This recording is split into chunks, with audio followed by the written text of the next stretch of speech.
All right, everyone, we're going to get started. If you can join me in the Shema. Shema Israel, Adonai Eloheinu, Adonai Echad, Baruch Shem Kevod, Machuto, Leolam Vayed. Hear, O Israel, the Lord our God, the Lord is one. Blessed be his glorious name, whose kingdom is forever and ever. Amen. Amen. And then we'll get right into the blessing over the reading of the Torah. Make a little adjustment. Okay. All right. Thank you, Ray. Baruch atah Adonai Eloheinu melech haolam asher bakar banu b'kol ha'amim v'natan lanu et torato. Baruch atah Adonai noten haTorah. Amen. Blessed are you, O Lord our God, King of the universe, who chose us from all the peoples and gave to us his Torah. Blessed are you, O Lord, the giver of the Torah. Amen. Amen. I'm going to begin reading in Genesis chapter 32, and some of your Bibles will be verse 3, others will be verse 4. But it says, then Jacob sent messengers ahead to his brother Esau, who was living in the region of Seir, in the land of Edom. He told him, give this message to my master Esau. Humble greetings from your servant Jacob. Until now, I have been living with Uncle Laban, and now I own cattle, donkeys, flocks of sheep and goats, and many servants, both men and women. I have sent these messengers to inform my Lord of my coming, hoping that you will be friendly to me. After delivering the message, the messengers returned to Jacob and reported, we met your brother Esau, and he is already on his way to meet you with an army of 400 men. Jacob was terrified at the news. He divided his household, along with the flocks and the herds and camels, into two groups. He thought, if Esau meets one group and attacks it, perhaps the other group can escape. Then Jacob prayed, O God, my grandfather Abraham, and the God of my father Isaac, O Lord, you told me, return to your own land and to your relatives, and you promised me, I will treat you kindly. I am not worthy of all the unfailing love and faithfulness you have shown to me, your servant. When I left home and crossed the Jordan River, I owned nothing except a walking stick. Now my household fills two large camps. O Lord, please rescue me from the hand of my brother Esau. I am afraid that he is coming to attack me, along with my wives and children. But you promised me, I will surely treat you kindly. I will multiply your descendants until they become as numerous as the sands along the seashore, too many to count. I'm going to stop right there, and let's do the blessing after the reading of the Torah. Baruch atah Adonai Eloheinu melech haolam asher natan lanu Torat emet v'chayei olam natav Baruch atah Adonai noten haTorah. Amen.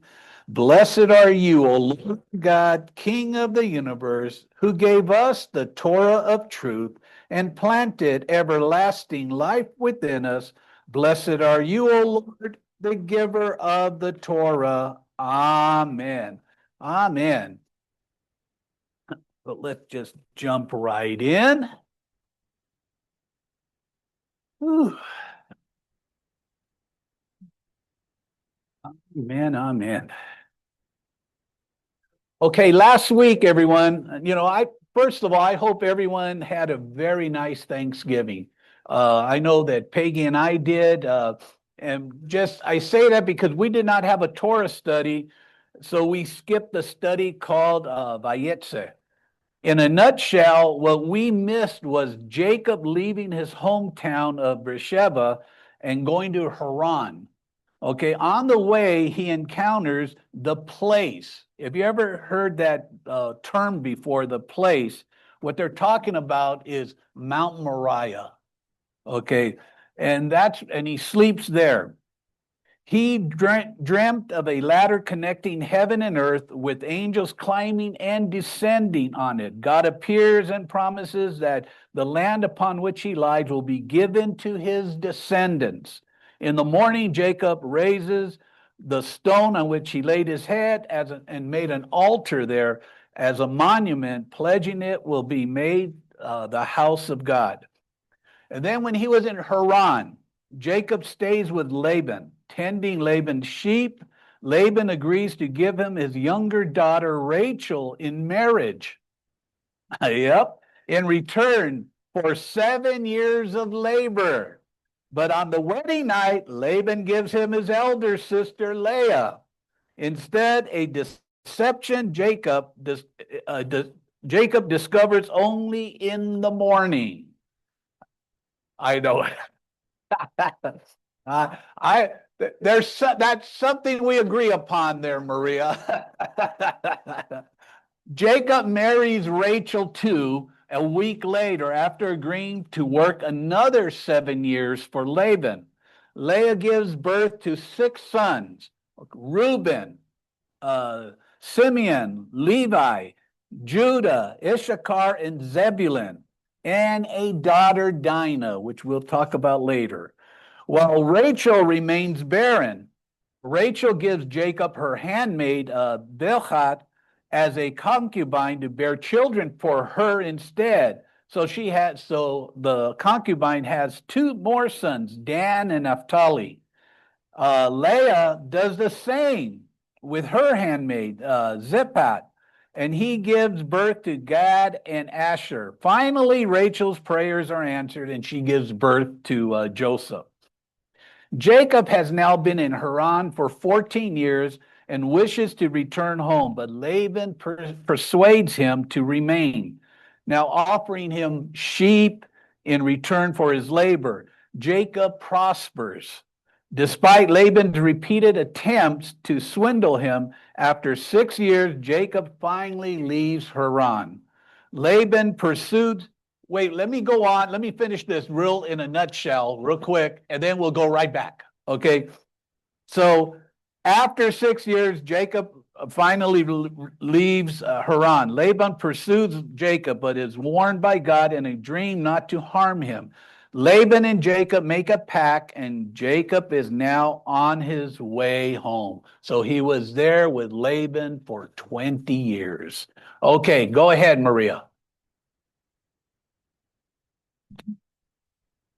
I always thought it was 6, but when I was listening to some scholars and some Bible teachers on my laptop, they said 7. Yeah.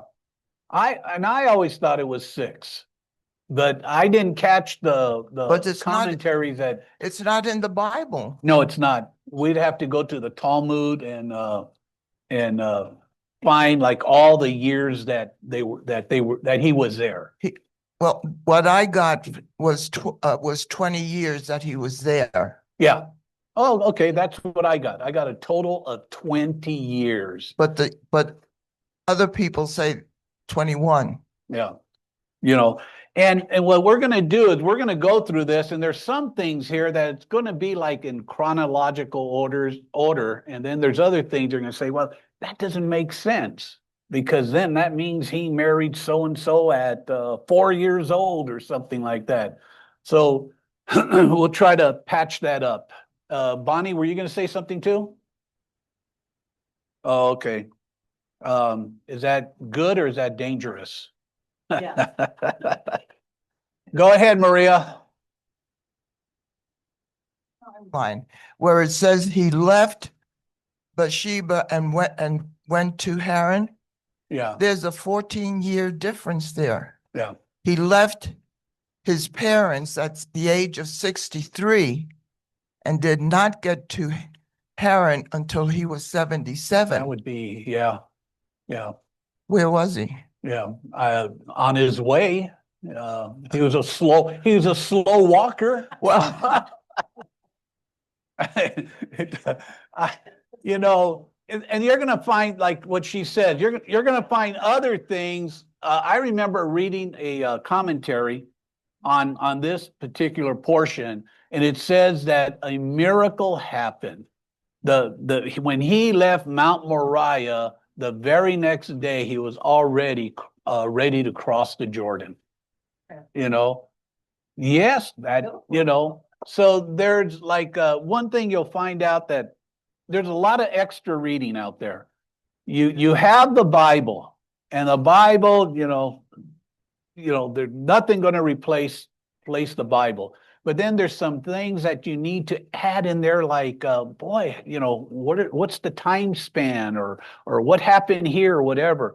The Bible doesn't have those answers, but the rabbis, it's just like your children want to learn about your generations of your family and everything. You might not have anything written down, but you got it all up here, and then you're going to transfer it to the children, and then they'll tell someone else, like, hey, well, the way I hear it, this happened. That's just like us. I heard with my family line generations ago, they came from Spain, because you follow the lineage of the Armijo family. And it was like about, close to 500 years ago that they came from Spain. And, yeah, because of the name. And then looking into it, we found out different things, that, yes, my family did leave Spain and come to the new land at that time. And they came up, what? You know what? I do have that. I'd have to get back with you on that. I'd be guessing if I told you. No, it wasn't Barcelona. It wasn't Madrid. No, it was a small town. Sedona. I don't know why that comes up, but the thing is, so there's things like I was saying, it's not etched in stone, the writings or whatever, but there's a lot of stuff that you pick up as you go. In fact, there's a lady that lives up in the state of Washington. Her last name is Armijo. And when we didn't get to meet her, but when speaking to her pastor, he said that she had only been in America for like about 3 months. When I was there, she was only there for 3 months. She came straight from Spain, and her whole family are Jews. And I thought, oh my gosh, so there's, but all I'm getting at is, like what we were saying, there's some things that don't compute, but we'll try to get through that. Okay, now I wanted to hit on that real quick. I thought I'd only take 5 minutes, but it's 15 minutes later. But so we are now in this week's parashah, which is called Vayishlach. This Torah portion goes from Genesis 32:4, 32:3, all the way up to 36:43, all of chapter 36. Vayishlach means, and he sent. Okay, and that's your first fill-in Roman numeral 1. And he sent.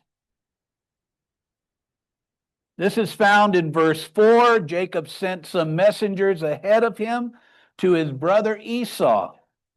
Jacob knew full well that his brother Esau wanted to kill him 20 years before, and he wanted to see if his brother was still angry with him.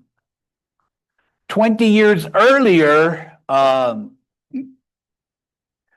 Jacob left his parents to look for a wife. Do you remember that back in the parashah that we did? Because back in chapter 28, it says, arise, go to Padan Aram, to the house of Bethuel, your mother's father, and from there take yourself a wife from the daughters, not plural, from the daughters of Laban, your mother's brother. So I bring that up because Isaac specified one wife to Jacob. And Jacob is returning now from the homeland with 2 wives and 2 concubines. And up to this point, 11 children that they have given him. I don't know about you, but he was a busy man. He was 77 at that time? Okay. And then they make, if he was 77, they make a big deal about the age of Abraham when he had Isaac, but this guy, because he hadn't even had Benjamin yet, his last one. So, but if you recall, his mother Rebecca said that she would send for Jacob after Esau had cooled down, and that was in chapter 27, verse 45. However, Jacob, he may or he may not have, and I'll point that out later, but Jacob never heard from her during the 20 years in Padam Aram. So Jacob was facing an uncertain future, just as he was when he left Canaan, going to Haran. So as soon as Jacob made his way through the mountains of Gilead, after separating from Laban, his thoughts would soon turn to his old adversary, Esau. So in chapter 32:1, we read that on the way to Canaan, angels of God met him. So what is this? Angels. It's a noun, malchak, M-A-L-A-W-K, malchak, which means messenger. It is used in Torah with the reference to elect angels. So they were special angels. We have seen in our past studies in the book of Genesis that the elect angels are used by God, for one thing, to guard. Okay? And in Genesis chapter 3, verse 24, it says, "So he drove the man out at the east of the Garden of Eden. He stationed the cherubim and the flaming sword, which turned every direction to guard the way to the tree of life." So they can be there to guard. Also to communicate with God's people. And we read that in Genesis chapter 18. It says, "Now the Lord appeared to Abraham by the oaks of Mamre while he was sitting at the tent door in the heat of the day." So the Lord spoke to him and he sent angels. Okay, and they communicated. And the elect angels are also used to protect God's people in Genesis 19. Now, the 2 angels came to Sodom in the evening as Lot was sitting at the gate of Sodom. When Lot saw them, he stood up to meet them and bowed down with his face to the ground. So those are the 3 instances where we have read about elect angels, certain angels. So let me give you letter A. Jacob returns to Canaan after a 20-year stay in Haran. So your fill-in is returns. Then in number 1, Jacob leaves to find a wife, returns with 2 wives and 2 concubines.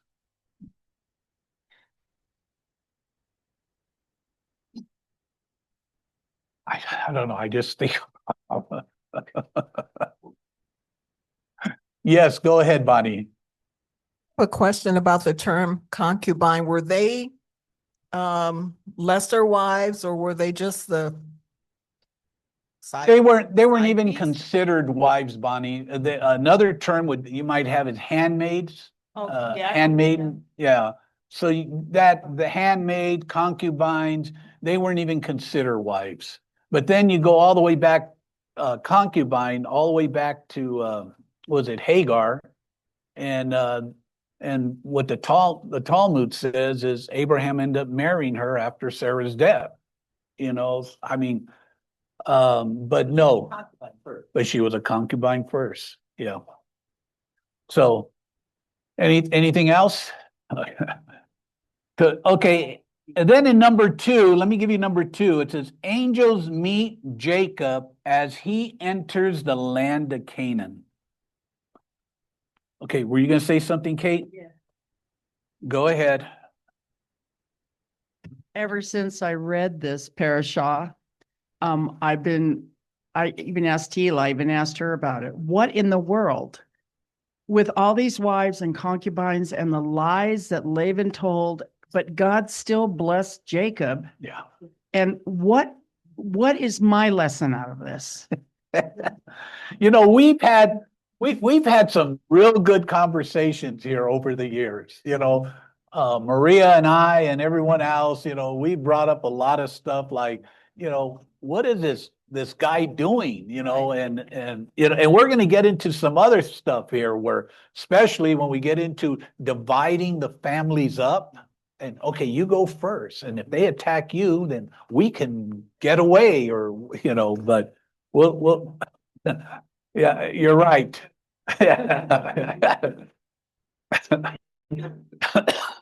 Well, you would think we're going to talk about that, because you think, Leah, what do you say? Leah, we hear that she was ugly or something like that. So go ahead. But the thing we have to remember, though, is the Father gives us free will.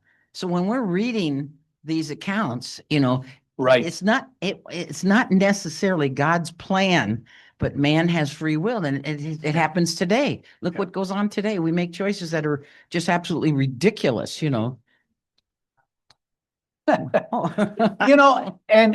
we've said that many a times, especially going through Torah, people try to help God out. God he's got the perfect plan, but we're going to say, oh, we can help you out here, Lord.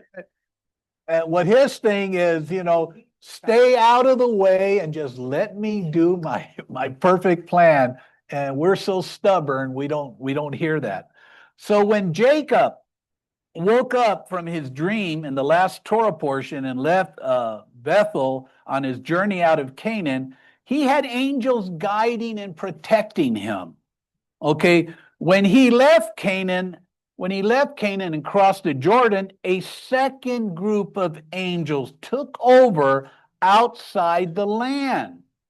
Okay, you've got angels in the land, angels outside the land. Rashi explains that the angels who had accompanied Jacob within the land of Israel ascended to heaven, since they may not leave the land, while the angels who descended were the angels who accompanied Jacob outside the land.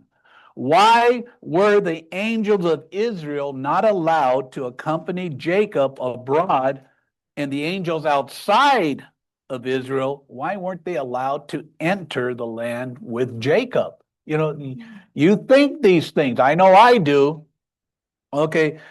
Well, the rabbis say the angels outside the land are angels of anger. The angels in the land of Israel are angels of love. Of course, the rabbis would say that. Rashi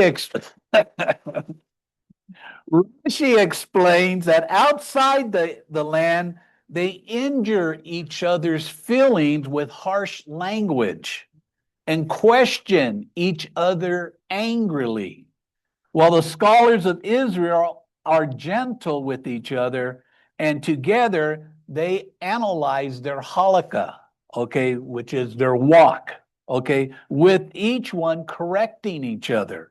And thereby their halakha, what Rashi says, is clarified.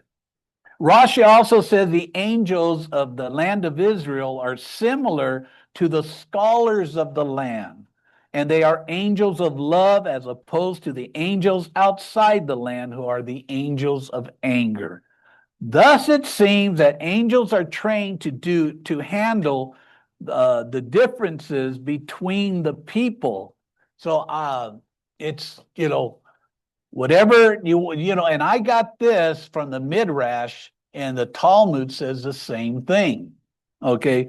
In verse 1-2, it goes on to say, after the angels of God met him, Jacob, it says, this is God's camp. So he named the place Mahananim, which means two camps or two armies. And we will run into two camps again when we reach verse 8. But right here, Jacob is referring to the camps of his family and the camp of the angels that have come to meet him. It then immediately moves on to Jacob's preparations for meeting Esau. So that's what we're going to get to now. In Roman numeral 2, Jacob meets Esau. Go ahead, Tila. Just one little thing, and that was, verse 2, mine says when Jacob saw them, again, he's having an encounter, and today we don't seemingly have encounters, or we're not in the spirit to see them, but all through the quote Old Testament, there's encounters, and right. and then today, we don't acknowledge the fact that we're actually having encounters with angels. We may see them. Some people that see in the spirit can see him, but I just thought it was very interesting because he saw them. And the thing is even today, I think we do. Grab the mic.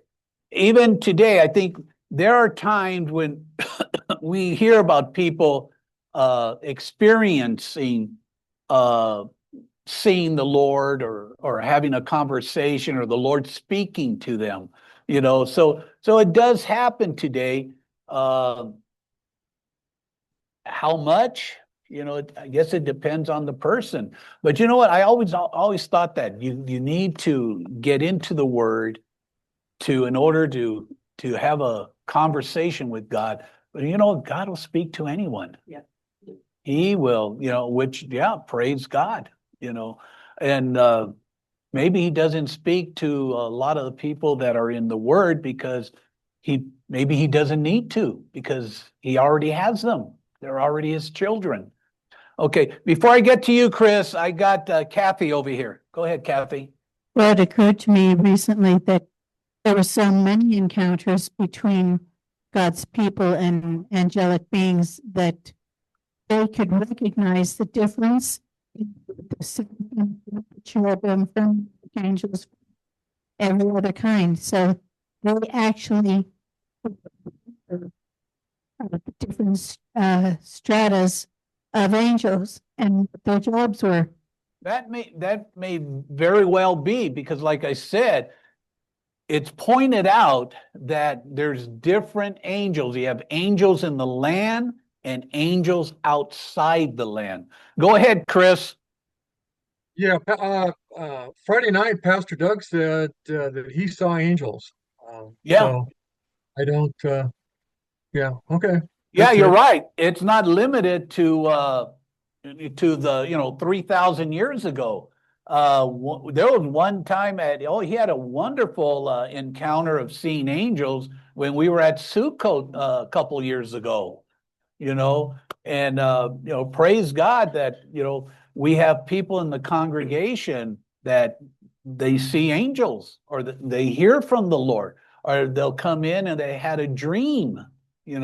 So Kate, go ahead. I was thinking, we were talking about this angel stuff about, and them being in the land when Jesus was born, there were shepherds abiding in the field, keeping watch over the flocks, and the angel of the Lord appeared unto them. Right. And they were sore afraid. So that was a good angel of love, because they were in the land. Right. And I personally feel like the Bible is complete so far. I mean, God hasn't added to it. It's from Genesis to Revelation. And so there's the people that are seeing angels and listening to angels and hearing about angels aren't writing the Bible anymore. Think about the gifts that were brought to Yeshua. Right. They were outside the land. but they were guided all the way By the to star. Bethlehem. Yeah. Anyone else? Okay. Yeah. I thought he was raising his hand. Yeah, I Go did. ahead, Chris. Yeah, just one. Where are the two groups? There was one at that river or brook or whatever. But where was the other encounter? What I have here, what I found, that's another thing. Outside the land, what I have is when he crossed the Jordan, then there was a different group of angels that met him. Well, if you cross the Jordan, years from now, you'll find out that that is still Israel. So was it at the Jordan River or was it at the Euphrates? Because if you cross the Euphrates, now you're going into a pagan land, So that was another question. I couldn't find anything on that, Chris. So I'm gonna assign you the task to look that up. Oh, great. Thank you. Thank you for your comments and your Chris. I know it. Okay. Well, I got Maria here, but I always give her so much work that she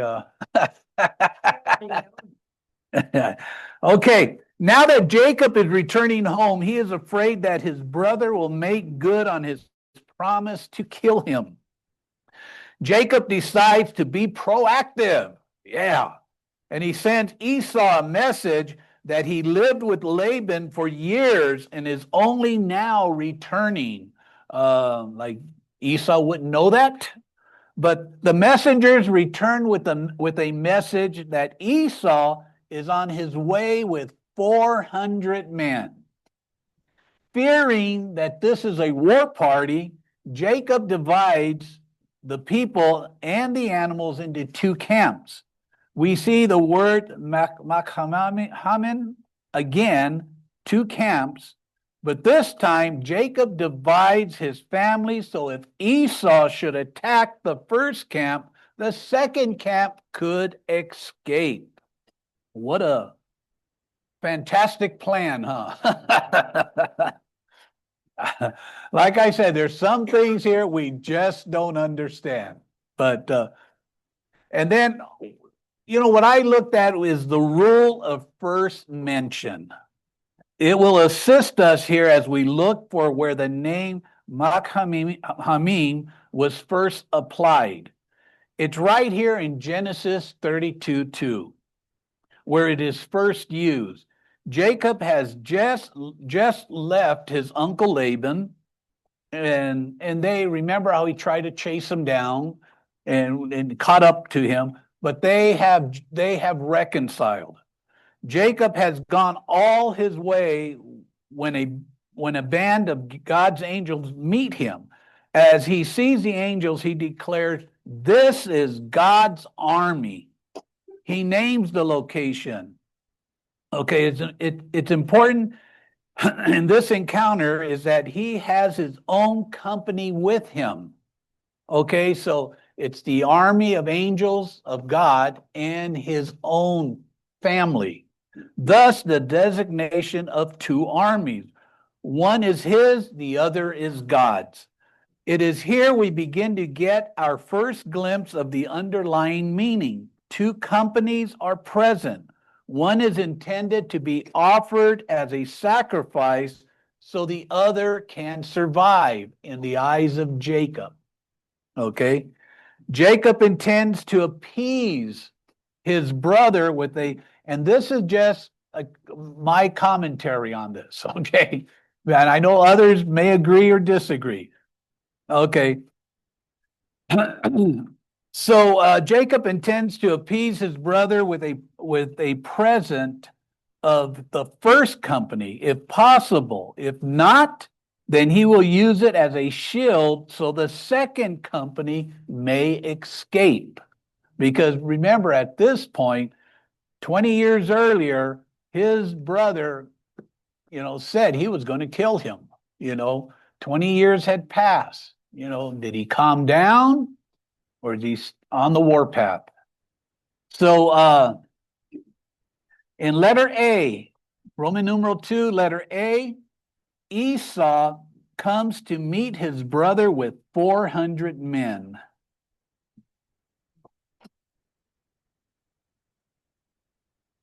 Okay, so next, Jacob makes a direct appeal to God, which after which he sends multiple gifts, or if you want to call them bribes, to win over his brother. It seems that Jacob does not trust God to take care and protect him, even though God told him he would multiple times, just like he took care of Abraham and his father Isaac. He told him multiple times that, when he leaves the land, he'll bring them back and this. And so he must have a short memory. Even now, it's Jacob who starts reminding God all that was promised to him. Like I said, as though God forgot. I know it, huh? He pleads to the Lord to save him from the hand of Esau. So after praying, I don't know if you read all this, but he took 200 goats, 30 camels, 220 sheep, and 10 bulls, and gave them to his servant to be taken to Esau as gifts. Jacob instructed them to tell Esau that they were Jacob's servants, and that the host of gifts was meant as a peace offering. He then sent his 2 wives and 11 sons ahead and remained to meet Esau and 1 daughter. Yeah. Well, we're gonna get to her. Yeah, we're gonna get to Dinah, everybody. But the thing about Dinah too, well, like I say, we'll get to it. Why would the word say his sons and daughters, plural? But it only emphasizes 1 daughter. So that's another thing to think about. That's another thing, Maria, to give you a headache. Daughters-in-law? Well, maybe that's it. But it doesn't say daughters-in-law. Okay, Barbara? Go ahead, Maria. One thing that fueled the hatred of Esau towards Jacob, according to Jewish writings, and I can't remember the book or the paragraph, but he was assigned to marry Leah. Yeah. Leah belonged to Esau, and Jacob married Leah. Yeah. Well, the other thing what I looked at was he married 2 Hittite women? Okay. He married the 2. And then later, it was interesting because later on he marries Ishmael's granddaughter. Okay, he marries Ishmael's granddaughter. Well, what I just found after the fact, after that Torah portion, I found out, I read where they indicated that when Jacob was sent away to marry from her family, that was an eye-opener for Esau, because he saw that they weren't happy with the daughter-in-laws. In fact, we read it, the previous parashah, where Rebecca wasn't happy with her daughter-in-laws. So what he did, he said, to make amends, I thought it was, take this, I'm going to marry now Ishmael's granddaughter. But no, that wasn't the case. He married Ishmael because Ishmael was part of the family. So he married her to make amends with Rebecca, his mom. And I thought, oh, that's interesting. That's an interesting take there. He didn't marry another Hittite woman. He went out and he married Ishmael's. That's something to look into. Go ahead, Maria. Another reason why Esau was upset with his mother and his brother was that she took away from him the garments of Adam. Yeah. he stole from Nimrod. Right. So now, not only did he lose his birthright and the money, and the woman that he was promised to marry, Leah, because she was the firstborn, which meant that she would get a good part of the inheritance from her father. Right. So now Jacob took that away, plus the garments of Adam. Adam. Yeah. He did not like his brother. Well, he had reasons to be upset with him. Okay. Now, out of nowhere, here we have all this happening. Then out of nowhere, Jacob falls asleep for the night. That night, Jacob wrestled with a man until morning. And as dawn broke, the man told Jacob to let him go, as they had persisted all the way through the night. They wrestled all the way through the night. And then he had dislocated a joint on Jacob's thigh. Jacob refused and told the man that he would only free him if the man blessed him.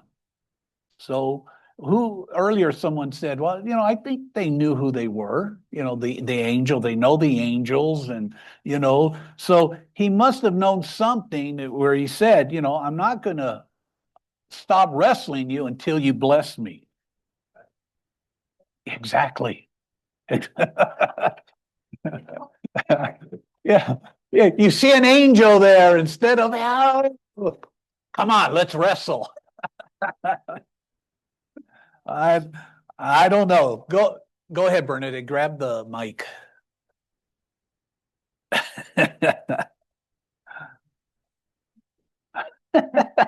Okay. I have two questions. So Maria was just saying that it was Yeshua that broke his That he was wrestling with. So he actually broke the bone. I thought we were not allowed to have broken bones. Well, he dislocated. It just like he touched them there, and it was like, popped it out of socket, maybe. Oh, so it wasn't broken. It wasn't broken. Oh, No. okay. Okay, the man agrees to bless Jacob and told him that from that day on, he would no longer be called Jacob, but Israel, for he had struggled with God and he prevailed. Jacob called this place Peniel, because he had met with God face to face. This account raises several questions, like nothing else does, huh? Who exactly was Jacob wrestling with? Okay. And how could he, just an ordinary man, prevail in a contest against a divine being? The identity of Jacob's opponent has long been debated. At first, the text simply refers to him as a man. But as the passage continues, it becomes clear that this was no ordinary man. Is there anything else in the Bible that can help us with this, the man who wrestled with Jacob? Go ahead, Bonnie. Well, I'm thinking, the man told him, let me go because dawn is coming. And I'm thinking, okay, so no one can see, God's face and live. So I'm thinking this wrestling match had to end before the break of day, Yes. before the dawn. Yeah, you're absolutely right. And if it was in the middle of the month, I think things like this. I don't know why.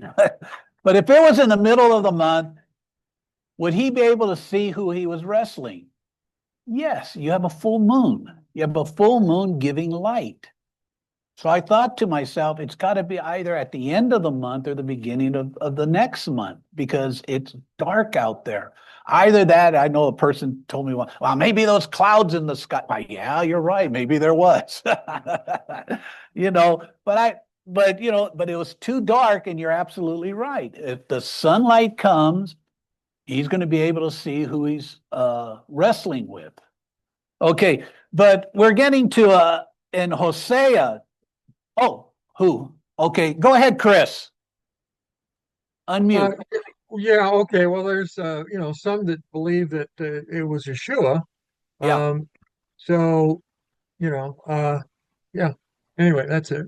So Right. I don't know about, of course, I would be thinking it's a demon because he doesn't like sunlight, right? He's a vampire of some sort.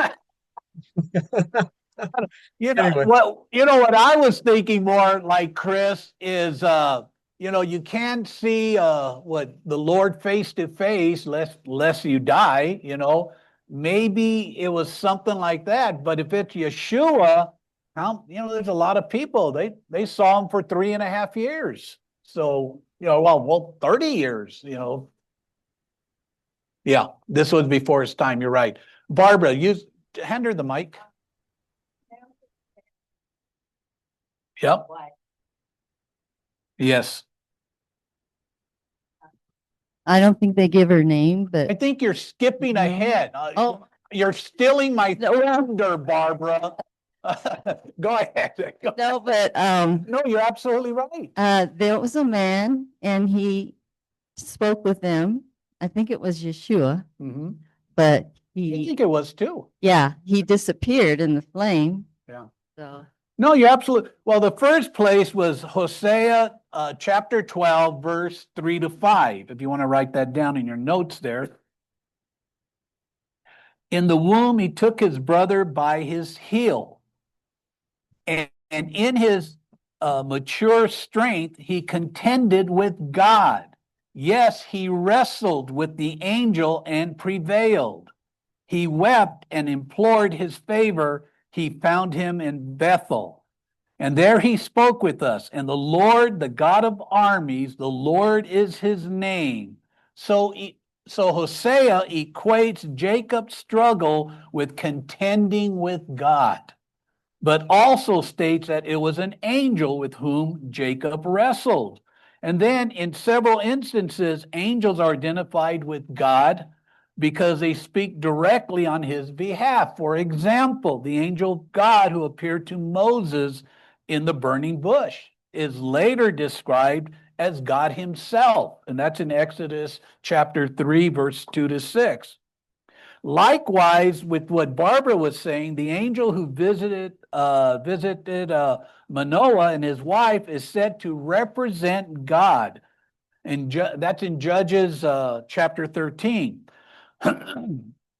God does declare, "You cannot see my face, for no man can see me and live." So I would say Jacob's wrestling opponent was most likely an angel who fully represented God in this encounter. I can't accept that it was Yeshua, but it had to be, the wrestling match had to end by morning or before morning. Yeah. Well, he went to sleep and then he woke up and, well, maybe, it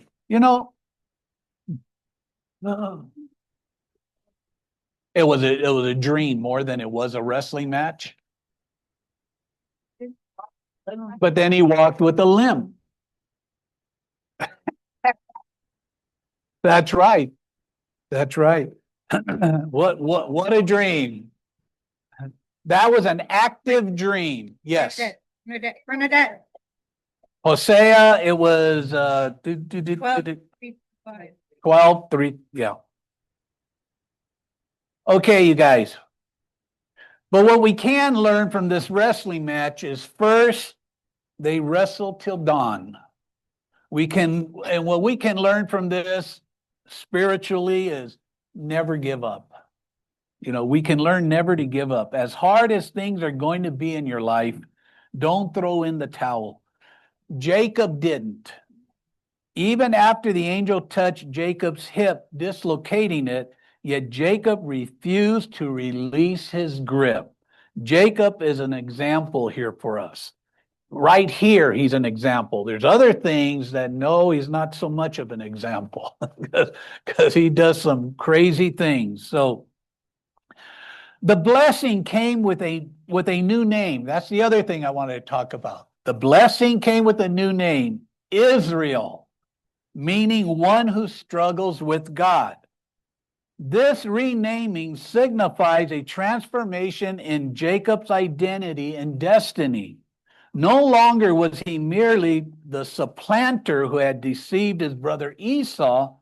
He was now a man who who had contended with the divine, and he emerged from it being changed. And there's how many of us? I mean, when the Lord came into our life, boy, we were changed. Barbara. It's on. I think he was wrestling mostly with his fear, and it was Yeshua, I think, that he was fighting, but Yeshua was just evading him the whole time, I think, until You know he what? finally wanted him to. You have a end it. point there, because How many times have we wrestled in the night with ourselves? You know? and the Lord, if Yeshua, I mean, they can take us down in in a split second, but but contending with the angel or with Yeshua, and just him going through like the motions or whatever, it's like, how many times does the Lord tell us to get a grip, get your life together, some change, follow me, Go ahead, Kathy.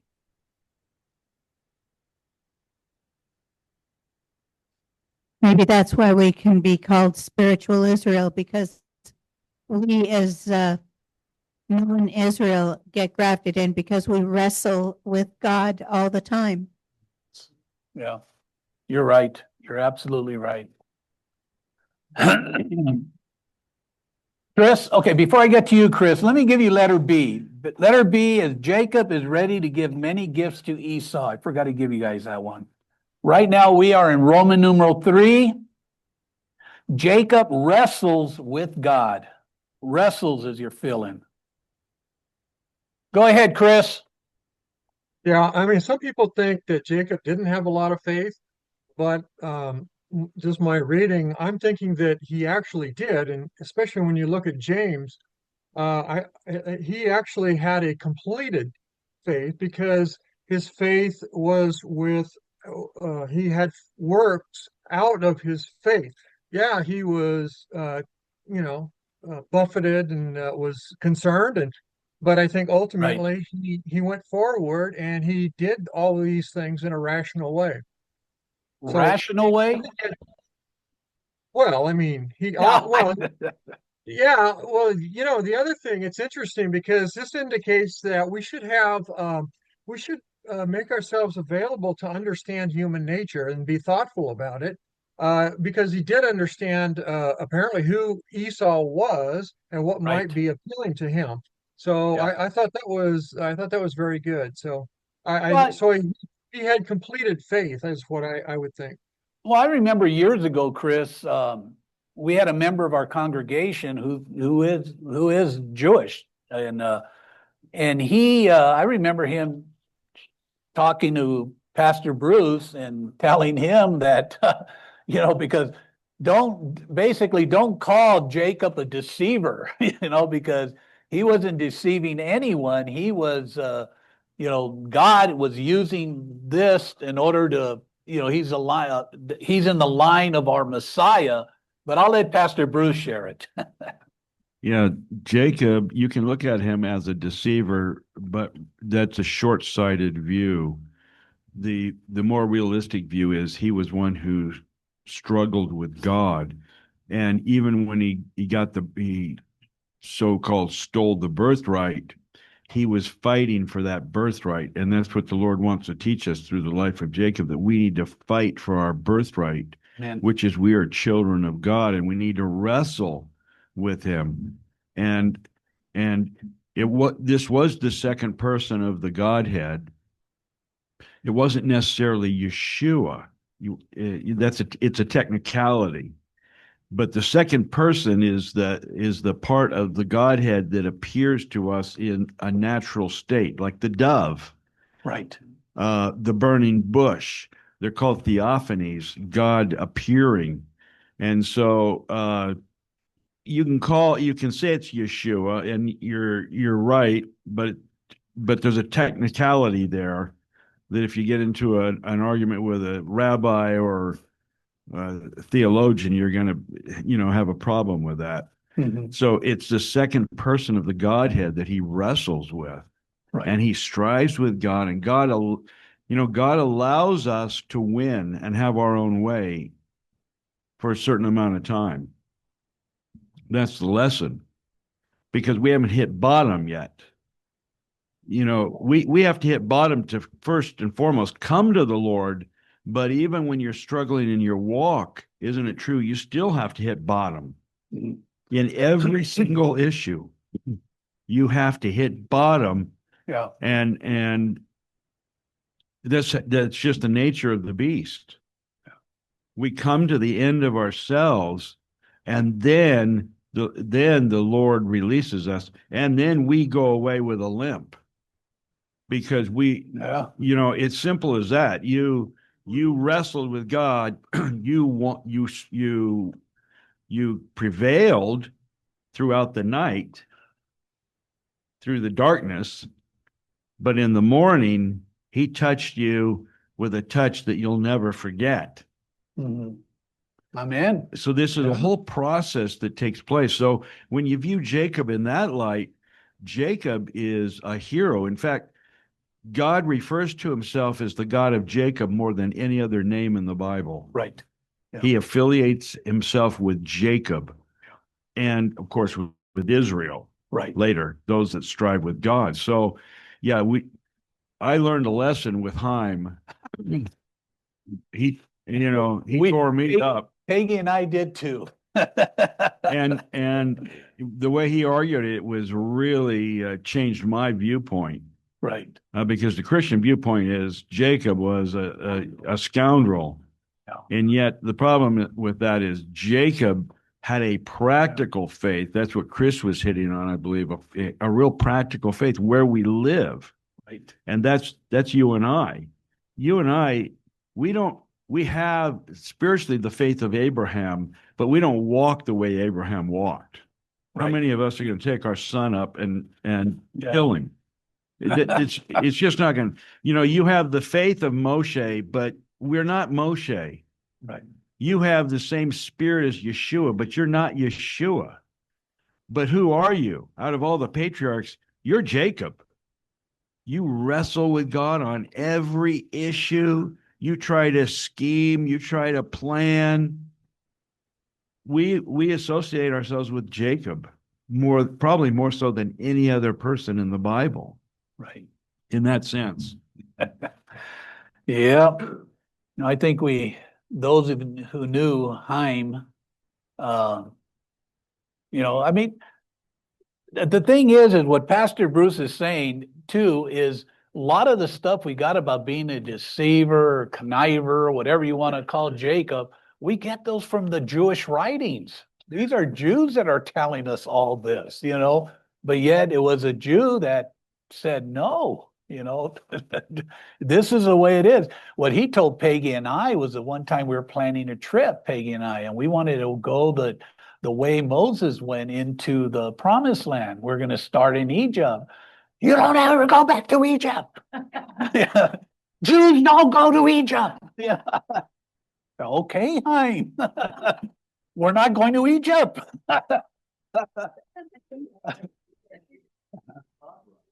Huh? He was Sabra. Yeah. He was born and raised In Israel, yeah. So but that was his understanding. Yeah. Yeah, it had to be. that was him. And Haim Nevo's the mountain that Moses died on. So that's his last name. But Haim means life.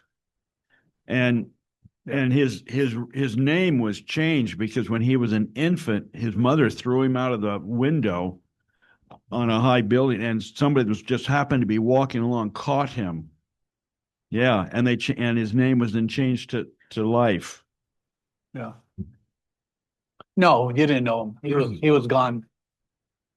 Yeah. They moved out of state. He was one of my first Hebrew instructors. It was BM before Maria.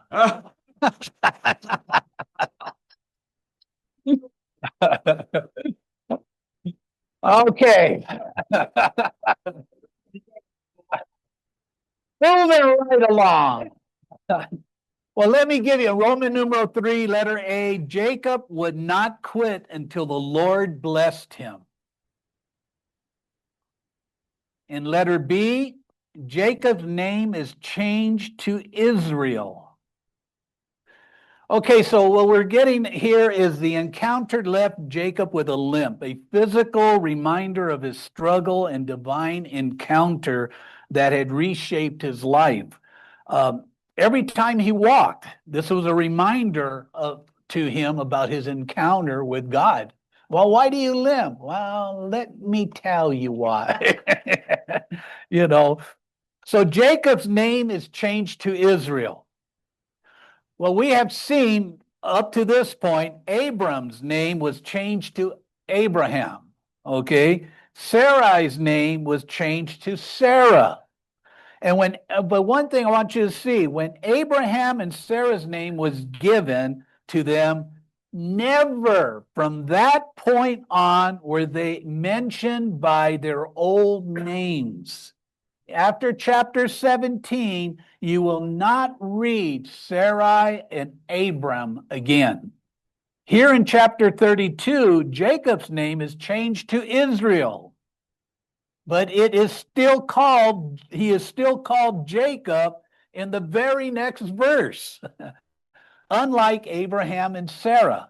Okay, the point is given that even to this day, Jews, and then the other thing is that Jews will not eat the tendon of the hip from which is on the socket of the hip, okay, because he touched the socket of Jacob's hip in the tendon of the hip. And it's funny how to this point here, they even expanded it. It's not just the hip, but it's that whole part because they want to make sure there's a fence law there, Pastor Bruce. One school of thought with Jacob's name is when you read the scripture, when he's called Israel, he's walking with God. When he's called Jacob, he's walking in the flesh. Oh, okay.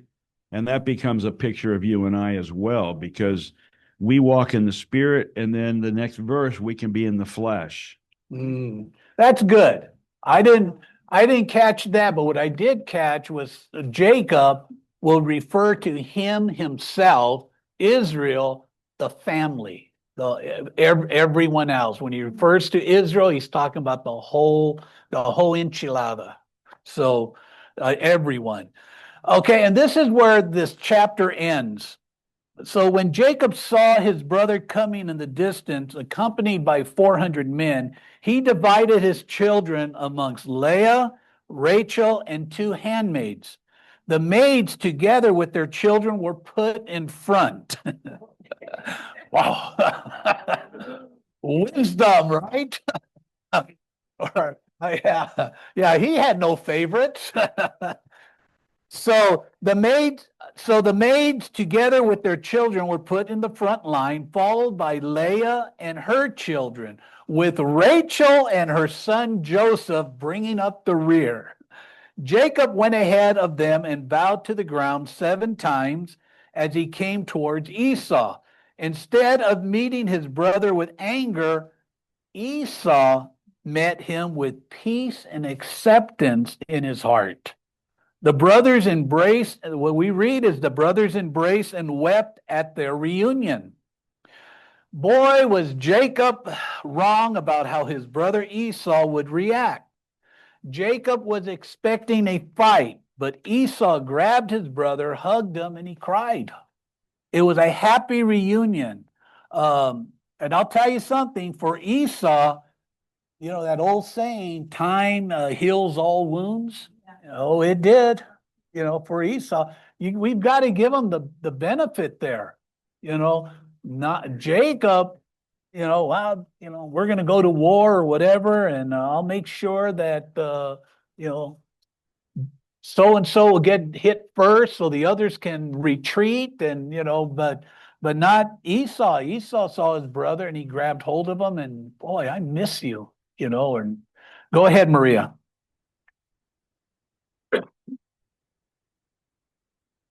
said that Esau changed at that time reminded me of 1941 December, where Japan sent an envoy to Washington, D.C. to talk of peace. Yeah. And a couple of days later, they bombed Pearl Harbor. Today is it? This today is Esau is the same. December 7th. Yeah. You think Esau was the same? There was no peace in Jacob's heart, none.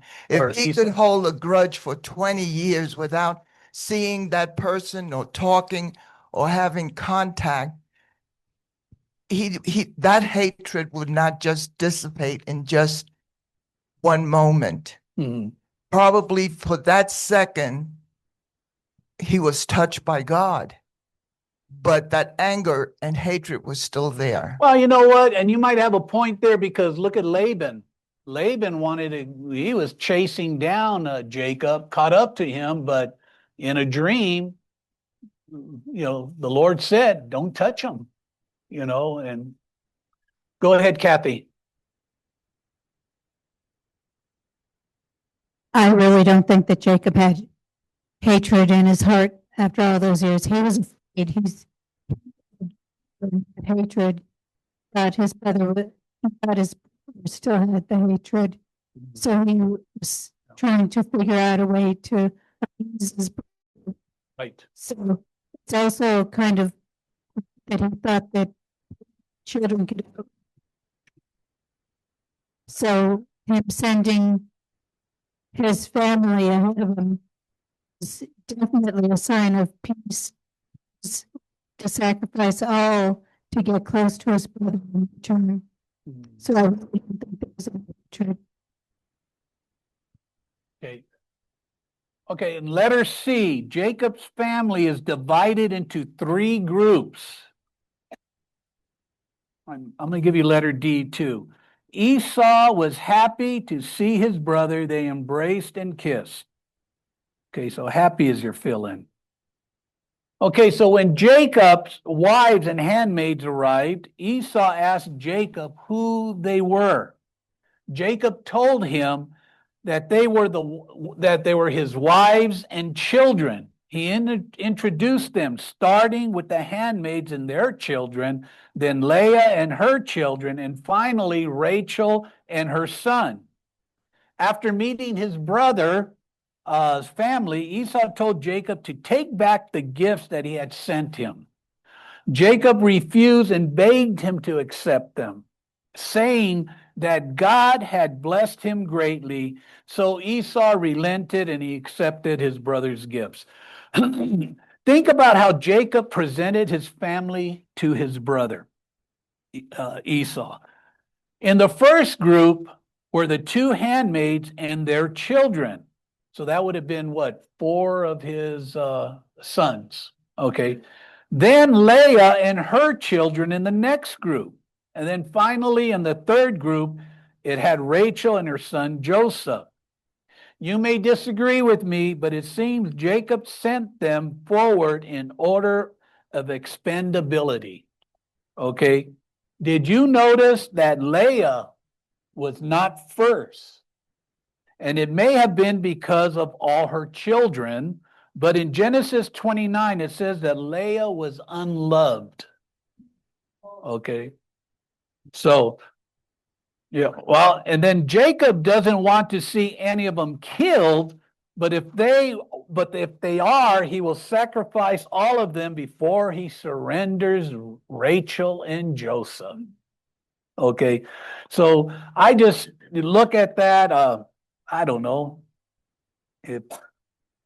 Why didn't they all just come up together, but he had sent them in, in waves.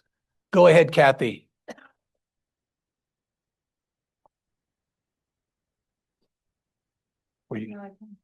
Okay. You are allowed to change your mind in here. Go ahead, Maria. How can you say that Leah was not loved? Because it says it in the word. In that translation, Right. what does the Hebrew writings, the scriptures say? Yeah. I mean, you 29, can't it's in, have 7 chapter kids 29. with someone you don't love. Oh, I know it. I mean, what do you do? Put a veil or a bag over her head? Well, apparently even before that, that's what happened. He went and slept with her and didn't even know it was her. I know it. So, but the word says that she was unloved, so that by her husband. Yeah, that's why she's buried with him. Yep. And you're right. Rachel is not. You're right. And that's another point because they were, they're on their way, they're near Bethlehem, so that's where they bury her. Yeah, but they could have. They could have taken her, you're right, but Yeah. they did not. They did that with Joseph. Carry your body around? Yeah. No, after they built, after they got settled, they could have gone back to where she was No. buried and then taken her, just like they did with Joseph. They Yeah, took him from Egypt and they buried him in Hebron. But Okay. they could have done that with Rachel. Yeah, so that's why I say that. I say that because that's what's written in the word is that she was unloved. Yeah, in this, but what does the Hebrew say? It's so much different. 29, what is it? 29? Anybody have it there? 29:31.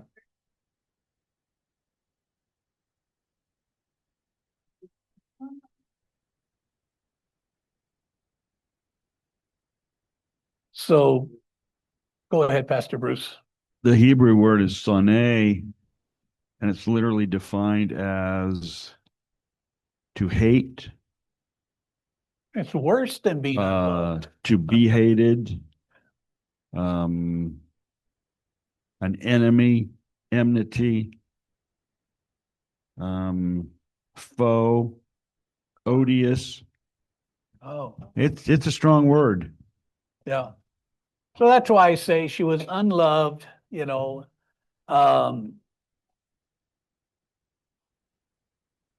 well, yeah, the Lord saw, God saw, right. Were you going to say something, Barbara? In verse 29, it says that Rachel, he loved Rachel more than Leah. Yeah. So Yeah. More. Yeah. Go ahead, Kathy. Wait, let Kathy go first. Is it possible that Jacob hated Leah at first because of the trick? Because her family tricked him into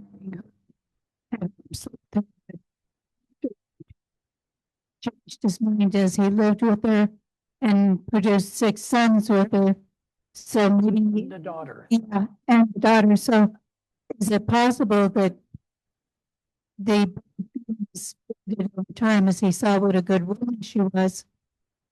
But I see both points and I could see, that, I mean, how could you hate somebody and have, 7 kids, maybe it's just, it's possible. Well, Well, yeah, you're right. they You're right. they do this today. Oh, no, you're right. Where a man is Yeah. married to a woman and he loves her, but after a while he has a mistress, Yeah. and the mistress will say, if you love me, divorce your wife. And he said, well, I won't divorce because in a way he still loves her. No, So- I understand that. But yeah. if you were to read the Hebrew, the ancient writings regarding this, it says that of the 2, Leah was the most righteous. Mhm.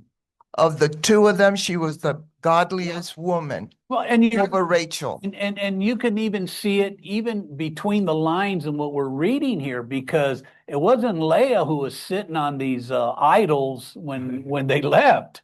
It was Rachel. So as far as being the most righteous, I could see that what they would say that Leah was more righteous than Rachel. Well, yeah, that's right. But anything else? Were you going to say something, Tila? Were Yeah, you but going to I- yell at me, Tila? Yeah, I want to go back to something else that we were talking about Israel, Right. and and I remember in my mind reading several times where there's been prayers that they say Abraham Isaac, and Israel. And so I just looked up one real quick, and that was in Exodus 32:13. Moses is contending with the Lord, and he says, remember Abraham, Isaac, and Israel, because one who struggles, well, the land is always struggle. Oh, And yes. we struggle, and oh, I'm sorry. And we and we struggle. I don't know, it was just something that just really hit me because Israel's it's a very important name. And we look at the connotation of Jacob or Israel. Well, I'd rather be on the Israel side than Jacob's side, even though we struggle. Okay. Right. You know what I'm saying? It was just No, that's a good point. That's a good point. So where we're now is after accepting the gifts, Esau suggested that they break camp and go their separate ways because he had young children and several animals that required nursing. Jacob asked Esau to lead while he proceeded at a slower pace. Esau agreed and went, and then to go back to another place is what I'm getting at. Esau agreed and went back to Seir, Edom, while Jacob journeyed south towards Sukkot to build a home. It seems that Jacob is tired of living in tents and now is building a home, a structure. But then again, in the very next paragraph, we read again that he is living in a tent. So I think he had, a vacation home, I guess. So, but Jacob, I don't know if you catch these things. I catch them, and sometimes I won't catch them one year, but then I'll catch them when I go back and I read it again. I said, whoa, here's something, something I didn't catch the year before. Jacob and his family arrived safely in the city of Shechem in Canaan. Here he bought a piece of land and settled there. So it says after pitching his tent, he erected an altar and called it Elohe Israel, meaning the God of Israel. Chapter 30, now we're going to get into chapter 34. And Roman numeral 4, the rape of Dinah.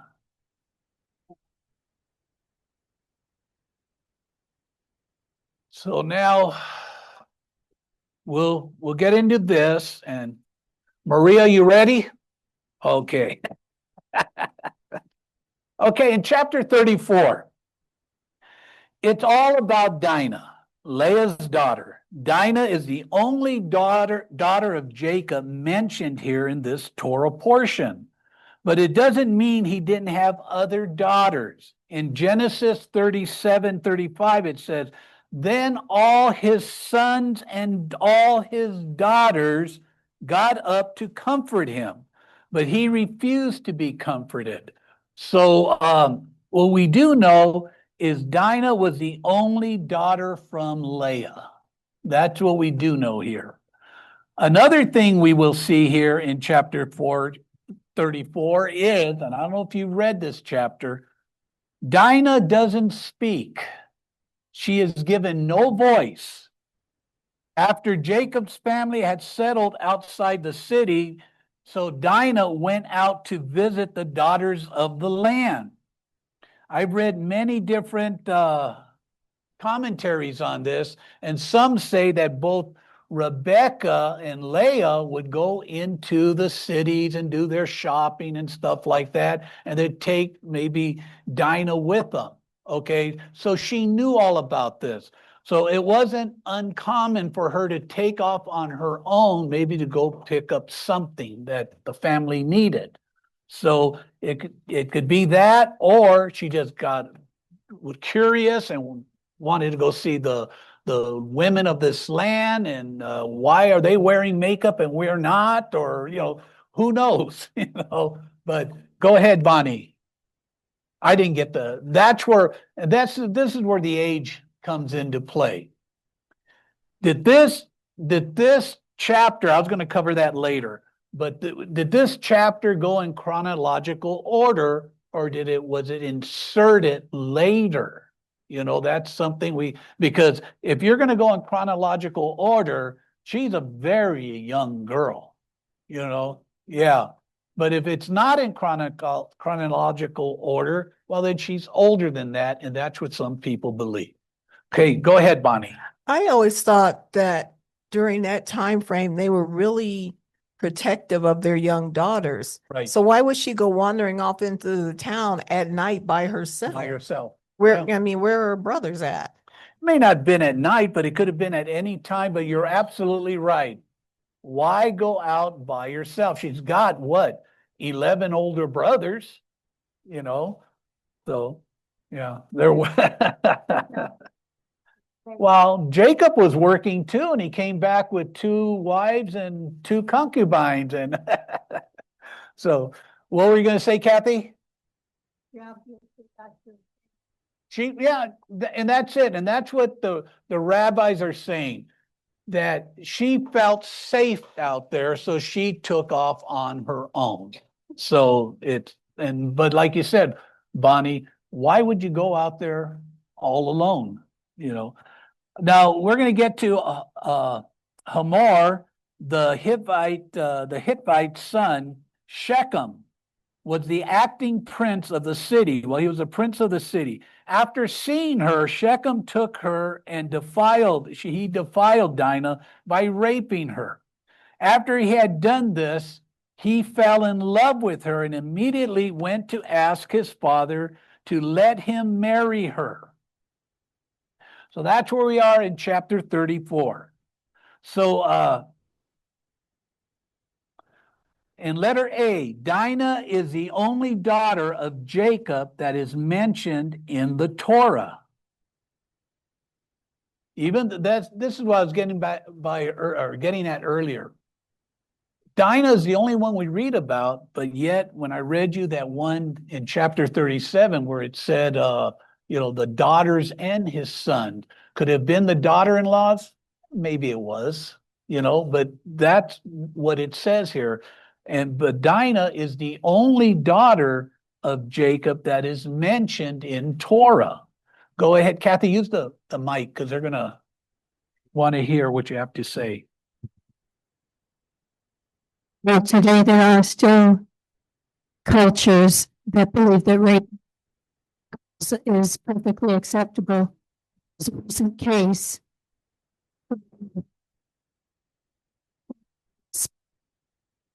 culture to defense that said this is culture and it just hasn't assimilated. So she felt safe. She went to Shechem, to the city. Since the she was culture, it's just. Yeah. And you're exactly right, because this case that she's talking about, what gets me, it happened here in America. Yeah. It's in the U.S. Now, if that's the way it is back in the Middle East or whatever, in the Muslim, that's fine back there, but not here in America. So yeah, I mean, we could get off on a talking about this and till 2:00, but we can't. So go ahead, Pastor Bruce. Yeah, that's part of Sharia law, actually. And you have to that's why it's so important to keep that out of America. And yet we're trying to embrace it. And the people that are trying to embrace it don't even know what Sharia law is. Right. And we had a Muslim gal speak here several years ago. And she told us that Sharia law is whenever a man gets turned on, it's his duty to relieve himself. It doesn't matter whether it's with a young woman or an old woman or an animal. Yeah. And that's Sharia law. So people, all these stupid little girls that are out there protesting, yeah, they need to be spanked by somebody. Yeah. And, you know what I mean? Well, even the gay community going out there and on behalf of Gaza or whatever, or the Muslims, and they don't realize, in fact, what's that? Go ahead, Maria. Here's a point for Jacob. He heard that his daughter was raped, and it says he kept quiet. And Yeah. then the father of the boy comes and talks to him, and he stays calm. And he waits for his sons to come in from the fields. And then he says, "Hey, I got news for you. Your sister was raped." I mean, what do you want for dinner? You wanted chicken or do you want beef? And by the way, Yeah, by the way, your sister was raped. No, the two sons reacted, yep, Levi and Simeon. Simeon. The father didn't. Oh. What would you do if someone came up to you and said, "Hey, your 12-year-old daughter was raped by this guy"? You know, and remember, at that point, she's got 11 brothers. 6 of them are the same mother and father, okay? And Simeon and Levi were 2 of those 6, full-blooded. In fact, that's what I was going to get into next, but you took care of that for me. Go ahead. My Bible says that he had to restrain himself. Okay. So this is the, which one is it? Yeah, this is the complete Jewish Bible, says that Jacob restrained himself. Restrained himself. So he was probably ticked off, but hey, I better hold and off.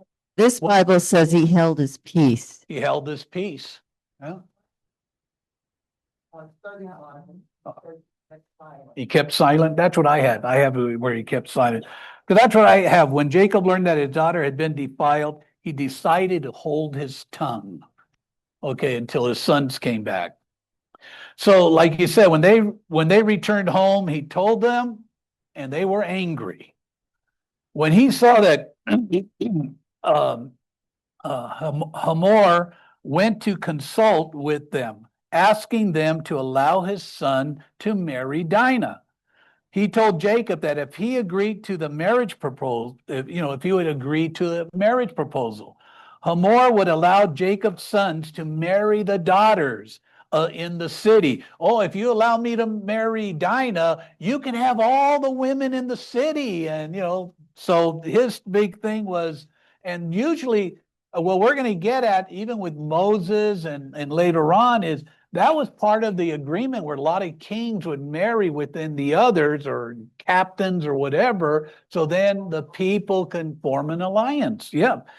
He also promised to give them land where they could live as long as they wanted. Okay. Shechem, the son, then came forward and pleaded for mercy and pledged that he would give Jacob and his sons anything as long as they would allow him to marry Dinah.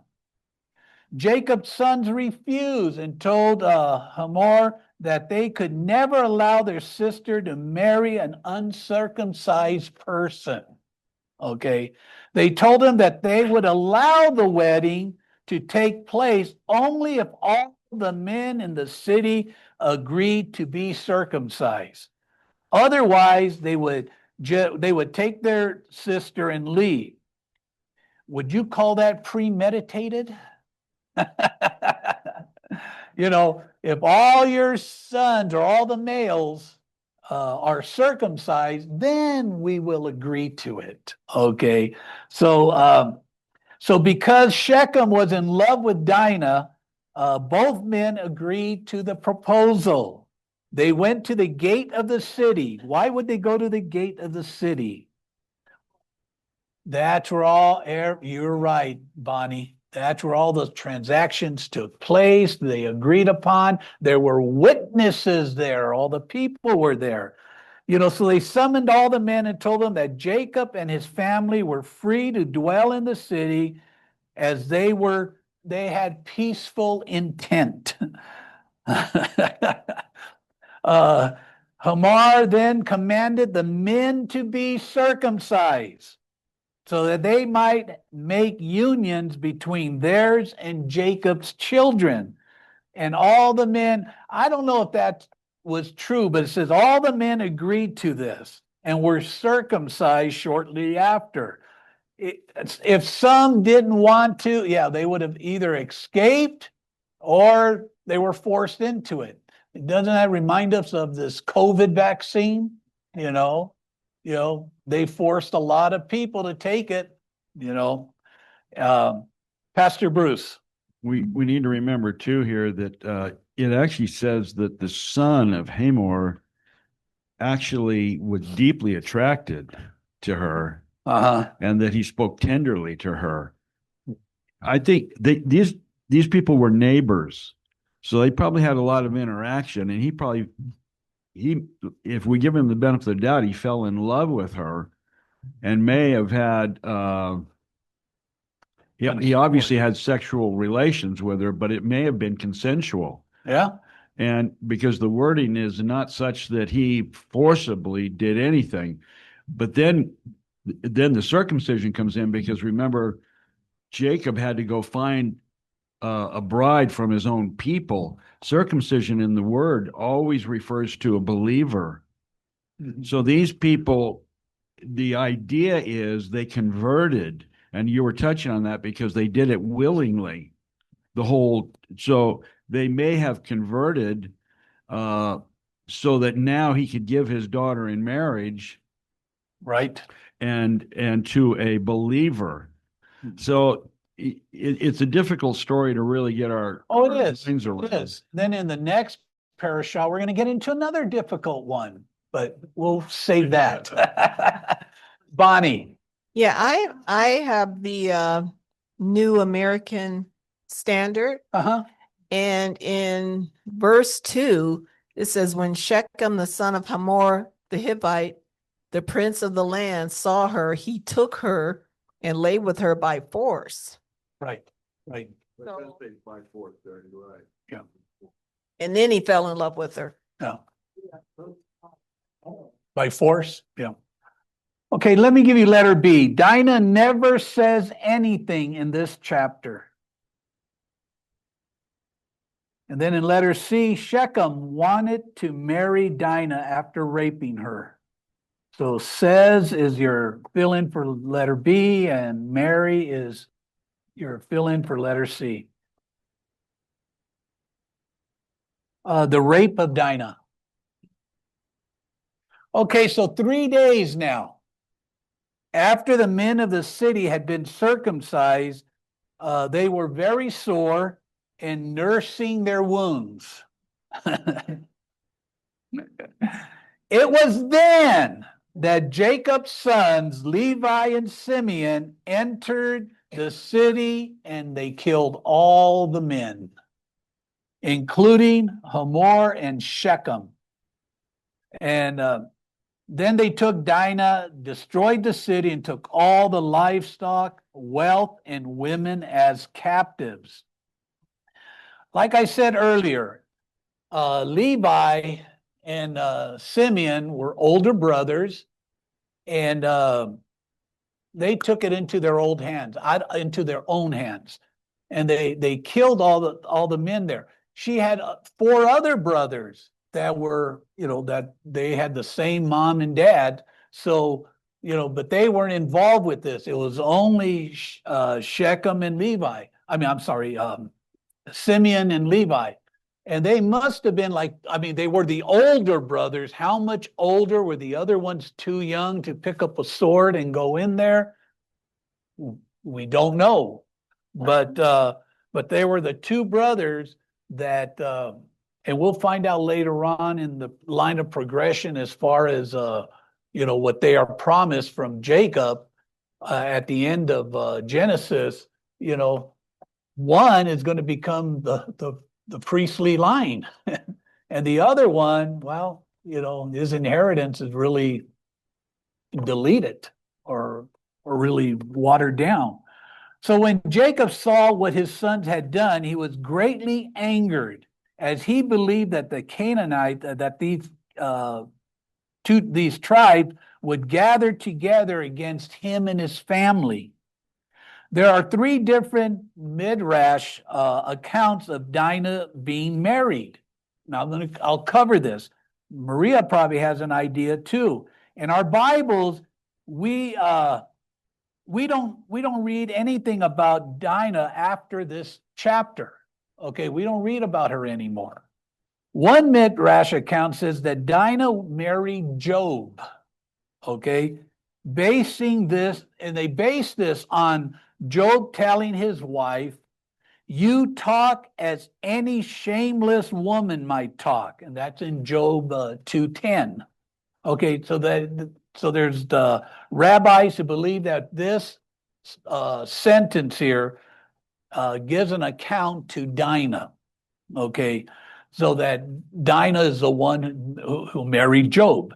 The second Midrash account is that the brothers were forced to drag Dinah out because she was too ashamed to leave Shechem's house on her own. And so finally, Simeon vowed that he would marry her, and they wed, and a son was born from this union. Okay, Saul, the son of a Canaanite woman, and that's in Genesis 46:10. It says Dinah was a Canaanite woman because her behavior was like that of a Canaanite. But then, according to another explanation, it says that, and this was in the Rabbah 80:11. If you want to jot that down, look at it. It's in the Midrash.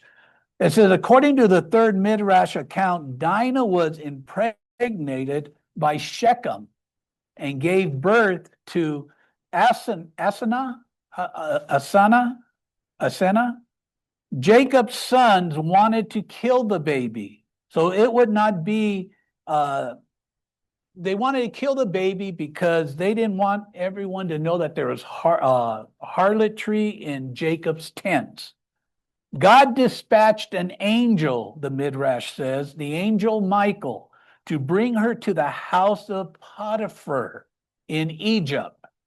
According to another tradition, Dinah would leave the baby against the wall of a fortress.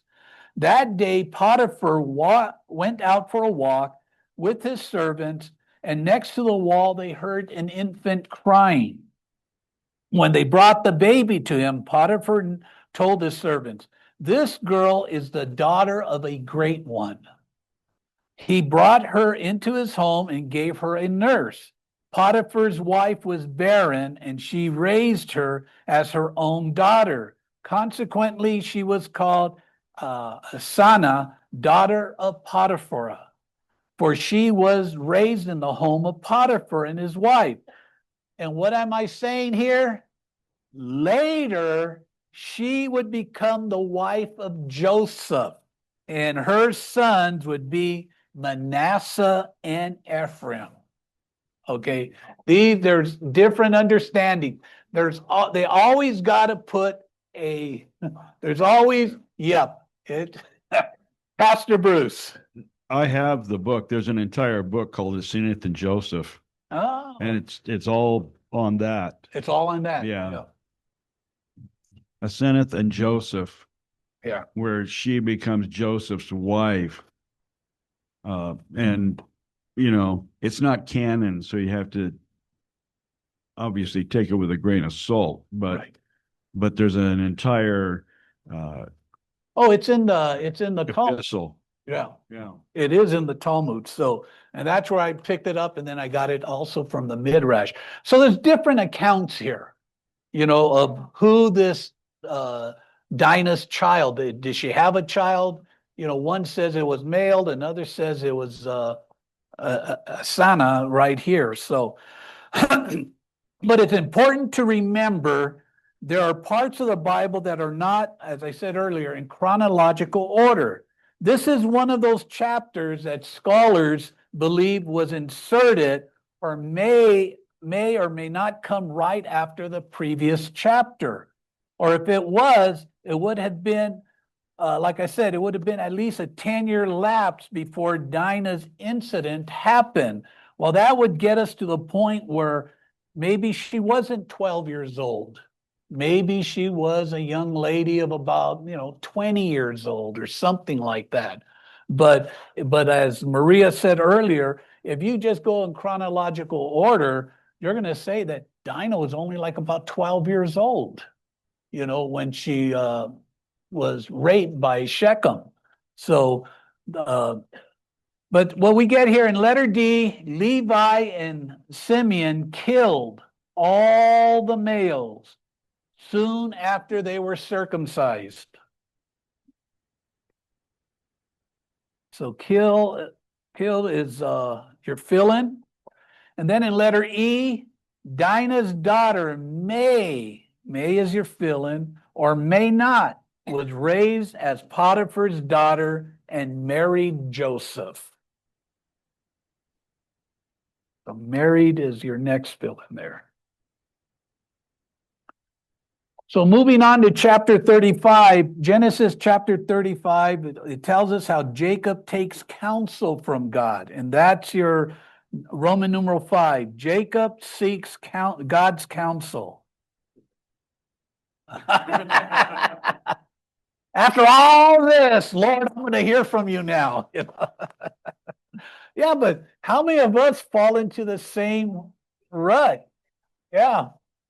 We mess up and everything, and finally, I mean, I can't tell you how many times with me, even with my wife, Peggy, you're right. You're right. I messed up. Like I tell you the old story about when we bought our first home. I was adamant that we are going to buy this house for $35,000 in the San Fernando Valley. We're not going to spend 37 on a home in what was that area?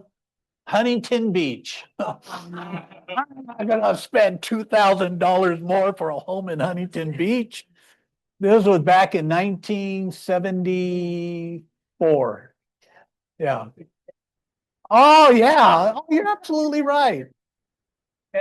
And then the next house we bought after that, she went and did everything on her own without telling me. I thought we were buying this home for the lowest priced home. No, she bought the most expensive one. And you know what? It paid off. It was a great. This was in Thousand Oaks. We bought a house in Thousand Oaks. Yeah. Oh, like I said. So there's been many times where I've said, Peggy, you're right.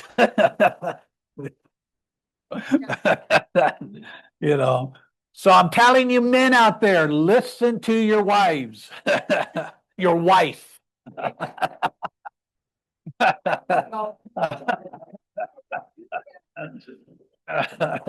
Okay. Don't be like Jacob. Okay. So Jacob takes counsel from God. He and his family moved through the land toward Bethel under the protection of the Lord. Accounts of the death of Rachel, Deborah, and Isaac are recorded here in this chapter, as well as the birth of Jacob's youngest son, Benjamin. So after Jacob's sons had killed Hamor and Shechem, the Lord God commanded him to travel to Bethel to make his home and built an altar.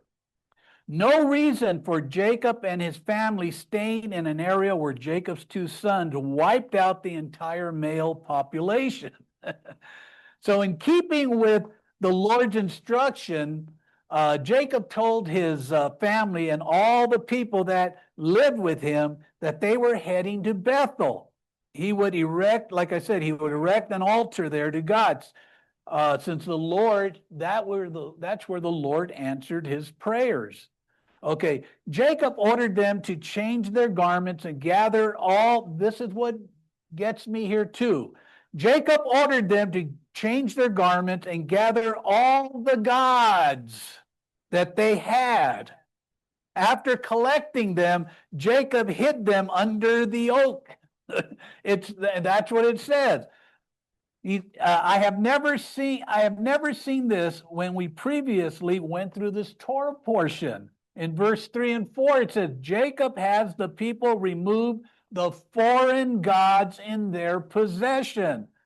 What are they doing with foreign gods? Yeah, and give me your cell phones while you're at it. So, it made me think, maybe Rachel wasn't the only one who hid foreign god relics, underneath her when they left. Did Jacob's children keep foreign gods because their mother did? Think about this.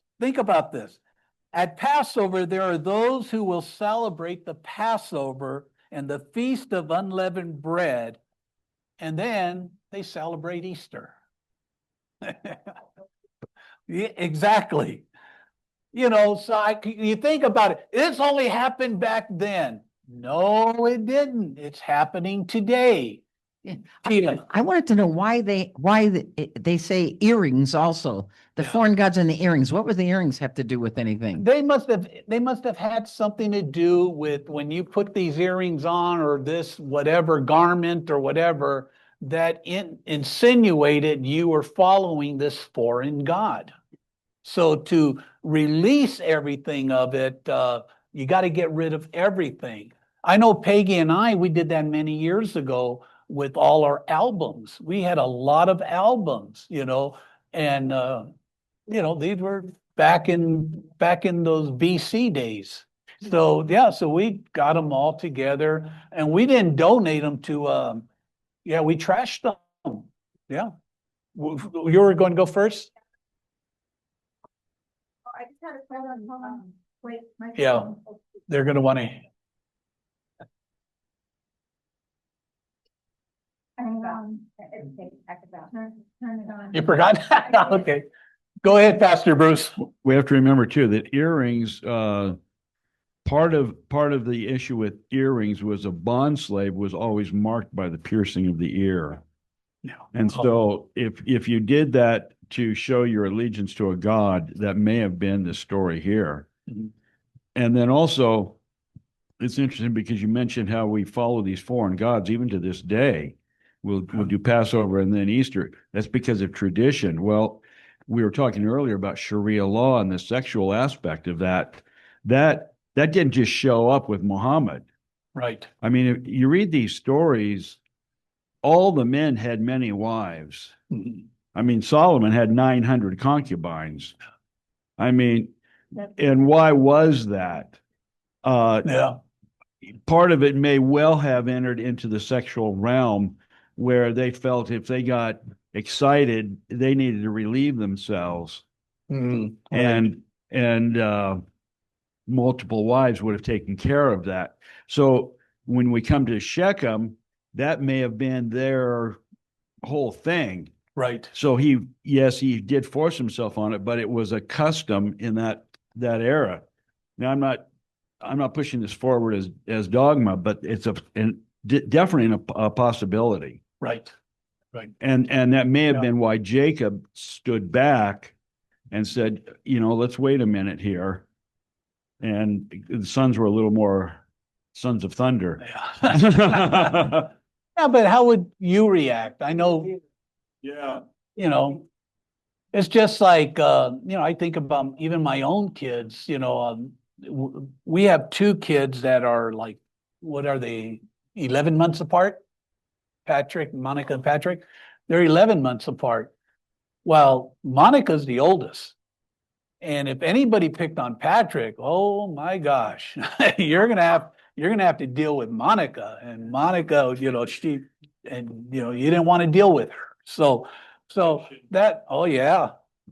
Traditions really affect us as believers, even if they're ungodly traditions. They're powerful. And this is why the Lord later comes along and says, your traditions keep you from the power of God. He doesn't say it keeps you out of heaven. He says it keeps you from the power of God. Right. All these words are important. We have to remember that. So you do these things. It doesn't disqualify you for salvation necessarily, but it certainly hinders the move and the work of God in your life. Right. You know, and that's what got me here when I read this. I read over it before and I thought, boy, these bring me all your foreign gods. What are these people doing with foreign gods? You know, but then when it says, and change your garments, this is an important step, both literally as a symbol of spiritual renewal. Jacob wanted them to be cleaned up and in their best frame of mind to come before God, especially the God that they had neglected. You know, and come to think of it, Jacob too had to change his garments because boy, did he neglect God. So with all this, Jacob arrived in Bethel and settled with all the people that accompanied him. You know, and you know, it's like they're preparing themselves. They're going to this special place, and it's like going up to the Temple Mount. What they have to do before they can go up there? Go through the mikvah. They had to cleanse themselves. And how many garments did the high priest have to change into at Passover? You know, always changing and then taking everything off to come in new again. Pastor Bruce. And they had to wash their clothes at the Mount Sinai. Remember that? Yeah, that's right. Don't touch a woman, wash your clothes, prepare yourself, because I'm going to introduce you to God. Because you're going to meet So here God. we see the clothing thing again. Yeah, amen. That's right. Go ahead, Maria. Mention all the people with Jacob. How many people did he have? I know Abraham had hundreds, Yeah. probably even 1,000 or 2,000. How many did Jacob have? I would think he would have upward to same thing, or well, it'd have to be more because what did he do with them when they went into Egypt? Because it said only 70 went into Egypt. Yeah. Well, what did he do with the others? I wonder if now we're going to get to it later. We'll get into like assimilation, and we'll just start discussing that too, because that's one thing we cannot do. We cannot assimilate because you know, that's against God's word. We are different. But that's a good point. When we get to that, we'll bring that up. What do you think? You know, you'll remind me. I might forget. Go ahead, Kathy. Right here by Bernadette.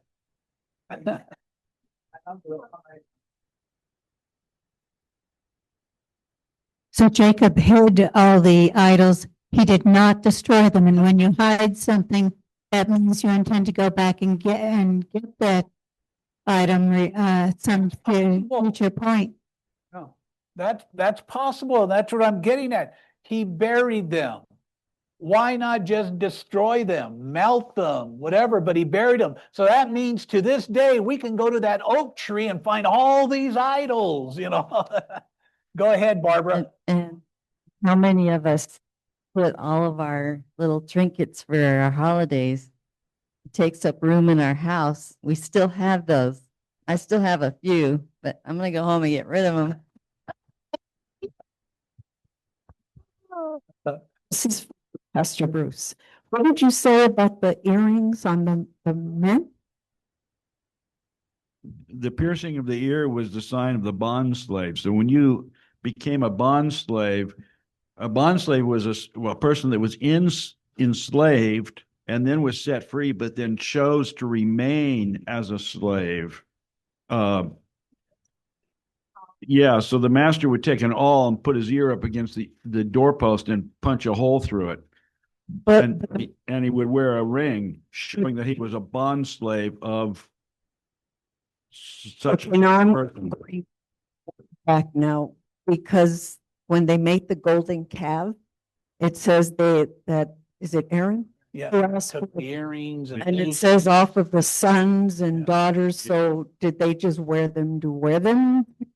I'm not sure on that. Yeah. I mean, the bond slave thing is a sideline, potentially, because I think earrings were just part of the jewelry. right. You know, you had nose rings, earrings, and right, all those kinds of things. Right. Go ahead, Maria. It's one incident that the Adventists used for the people, the women in that congregation, not to wear jewelry. Oh, yeah. So they take that, and plus another thing in the New Testament about don't put gold braids in your hair and all that. Right. Yeah, so sometimes you go too far. Yeah. I don't think that's a commandment not to wear jewelry. No, no.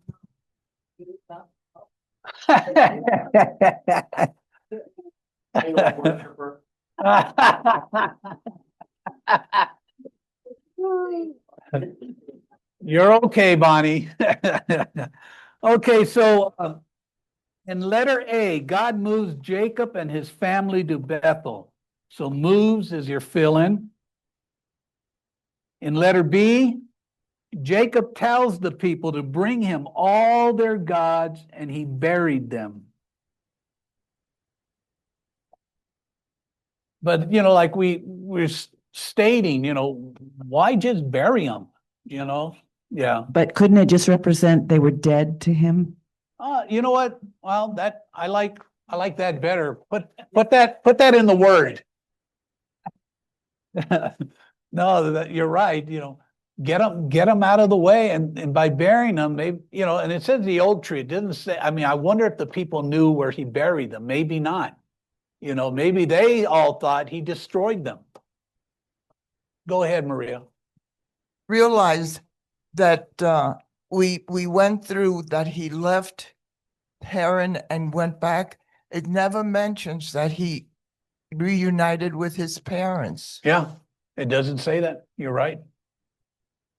In fact, I think we're going to read later on. It'll say, "How are his parents?" Yeah, something. 2 like years that. he was in already in Israel, and You never went to talk to his parents You're- until they died. Yeah, you're right. You would think that immediately. Well, okay, hi, Esau, nice to see you, but I want to see my parents. No, that didn't happen. Okay, but let's move on. While they are at Bethel, it says Rebecca's nurse, Deborah, died. Okay, and real briefly, we're going to jump right over that if we don't stop there. So Deborah died. So Jacob buried her in Bethel under an oak tree. In verse 8, we see that the nurse of Rebekah has died. She is mentioned by name only once in the Torah, Genesis 35:8. In the description of her burial under an oak tree that was named Elon Bakuth, the oak of the weeping. Deborah is also mentioned anonymously in Genesis 24:59. Kind of like, remember his servant Eleazar? We read a portion where it gives his name. Another portion said Eleazar, they refer to him as his beloved servant or his number one servant. Well, same thing here with Deborah. Anonymously, she is mentioned in chapter 24:59. It said, when she accompanied Rebekah on the journey to the land of Canaan to marry Isaac. There it says, so they sent off their sister Rebekah and her nurse. Okay, as was fitting for a wealthy and distinguished family, that they would retain a nurse. So that's how they sent Rebekah off. But one thing, there are 4 funerals that are mentioned where people wept. And the 4 that are mentioned are Sarah, Moses, Aaron, and right here with Deborah. A nurse. All she was her wet nurse. Or is that all she was? What were you going to say, Maria?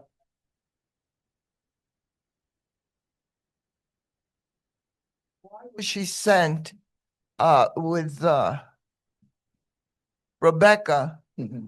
And why did they send a nurse? They could have said a companion or a guard. Why a nurse?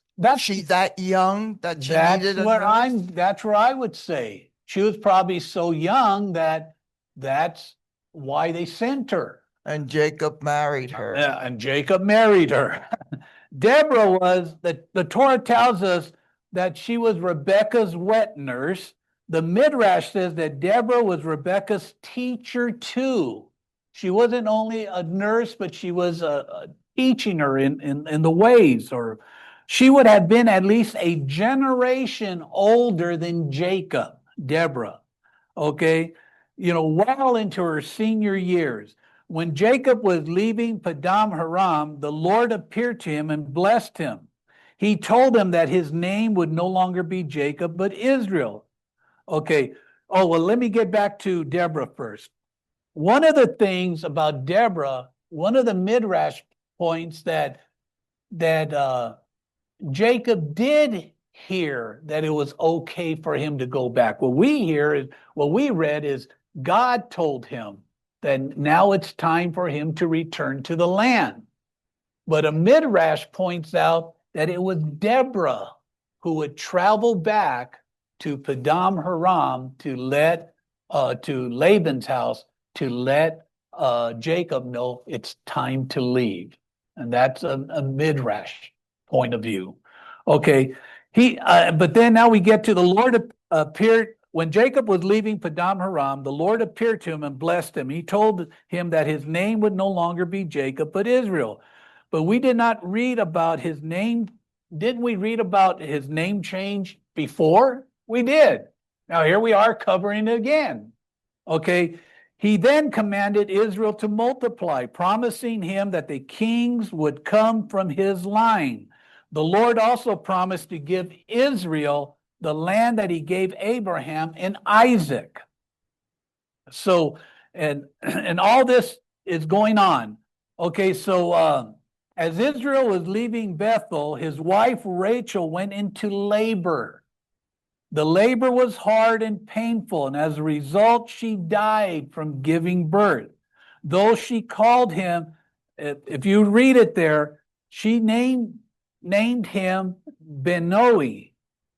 Israel named his newborn son Benjamin. Okay, and I thought it was just real interesting there that, like I said, it says, leaving Bethel, Jacob and his clan moved on towards Ephrat, but Rachel went into labor while they were still some distance away. The labor pains were intense. After a very hard delivery, the midwife finally exclaimed, "Don't be afraid, you're having another son." Rachel, it says, was about to die. I think some of you say, some of your portion or Bibles, soul departing. What the rabbis say is the soul was departing, another soul was being birthed. That's the way. One soul leaves, another soul comes into existence. And that's, excuse me. So after her death, Israel buried Rachel in Bethlehem. Israel journeyed on and set his tents past the Tower of Adar. In verse 22, we read about all the sons of Israel. Israel has has all his sons from 4 different women. And that's what it says here in this chapter. So we're getting near the end. Rachel's sons were Joseph and Benjamin. Leah's sons included Reuben, Simeon, Levi, Judah, Issachar, and Zebulun. Rachel's handmaid had 2 sons called Dan and Naphtali, while Leah's handmaid had 2 sons called Asher and Gad. Jacob then returned to Mamre, his father's city. Isaac was very old at that time and died a short time later after Israel had arrived. Israel and Esau buried him in his homeland. So it just as Maria was stating earlier, the thing about it here is, I don't know about you, but if I was going back home after not seeing my mom and dad for 20 years, I wouldn't wait another 2 years to want to go see them. And then when you finally go to see them, you find out, they're dead. There's things we don't understand here, but Jacob is Jacob. So Genesis 36 is all about Esau's lineage. Okay, as people known as, and his people would be known as the Edomites. Esau's descendants inhabited Mount Seir. Since their livestock and wealth was so abundant, this is why they could not live together. Kind of like Abraham and Lot when they departed because of all their livestock and everything. We read the same thing in chapter 36. But in letter C, Deborah, Rebekah's nurse, dies and is honored by Jacob. All the years that we've done this Torah portion, I've never made any kind of reference to Deborah. And then I realized, boy, even as a wet nurse of Rebecca, she was very important, and Jacob saw that and honored her. So, and especially to put her there, because remember, she wasn't a Hebrew. She would have been, a foreigner. She was sent, with her. So, you think about and being honored in the Torah, how many other women are honored in Torah and they're not Hebrew? There's quite a few in the line of Yeshua. So, and that's our Torah study for today. I gave you, I'm sorry. Indeed. Wait, hold on. Rachel dies and is buried in Bethlehem. She named her son Benoi. Jacob names his newborn son, Benjamin. So dies and Benjamin are your fill-in. Yes, Tanya. I would just like the congregation to wish Tila happy birthday for tomorrow. Oh, absolutely. We will. Thank you. Will. She skipped out because she's going to go get ready. Peggy and I are going to pick her up and we're going to a wedding. Okay. Thank you very much. Thank you, Tanya. And God bless you. God bless you and Terry. Thank you. Same to you. Thank you. And your wife. Oh, thank you. Okay, everyone. Thank you for joining in.